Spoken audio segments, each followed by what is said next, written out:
So I'm going to show a workflow today. I think I've shown before. This is a clip. Identity has been redacted. In the top left-hand corner of this shot, we see a picture frame. And in that picture frame, we see the reflection of a microphone.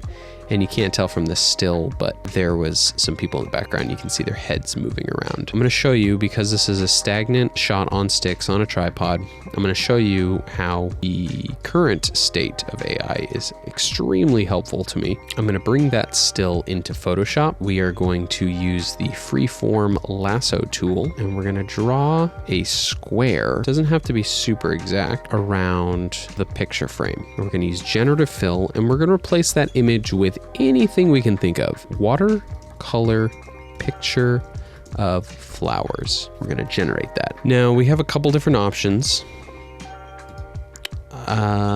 These are a little bit distracting. Let's try a minimalist watercolor picture of flowers and see what that comes up with. We'll go with this one. I think this is the best. I'm still not in love with it. We're going to mute the background, so we just have the picture that it generated.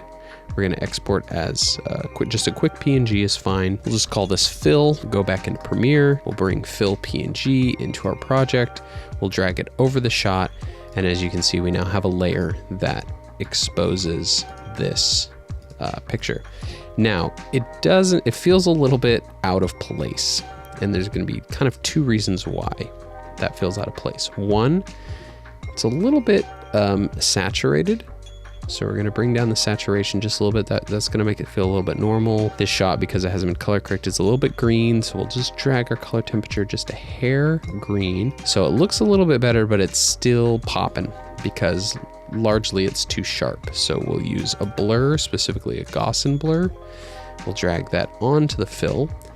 And we are going to give it just a little bit of a blur, not too much, just a little bit. So that looks better. I find this yellow right here to be a little bit loud. We're going to use our secondary colors here. We're going to use our eyedropper. We're going to select that yellow color, and we can use our grayscale to find it. But you can see we've selected that dot, and we're just going to bring that pretty much all the way down, drag it the opposite way to make it more of a neutral tone. That helps just reduce, let me A/B it here a little bit for you. Just reduces that pop just a little bit. I don't know if you can see that in the corner. So that, you can see the picture looks pretty real. Now, for the sake of this demonstration, I honestly am probably going to end up doing a couple more generative iterations of this, but we were easily able, I mean, that took all of 3 minutes, and we can drag that over our shot. And as long as our subject doesn't cross its hand over the top of the picture, we should be good. Even if that does happen, we can use a little bit of a generative fill in After Effects to compensate for that. But that part can be time consuming if there's a lot of movement over the top of that image. That is one way that I make my life just so much easier. I can do it sometimes if there's like a little bit, down here in the corner, there's like a little bit of a light switch or something. I can cover that up, and that works pretty well. Again, don't love this image, but with more time, I will generate enough in Photoshop before I find one that I really feel like I like. And it gives you 3 iterations. In hindsight, looking at the colors of the room, this one probably would have been a little bit better.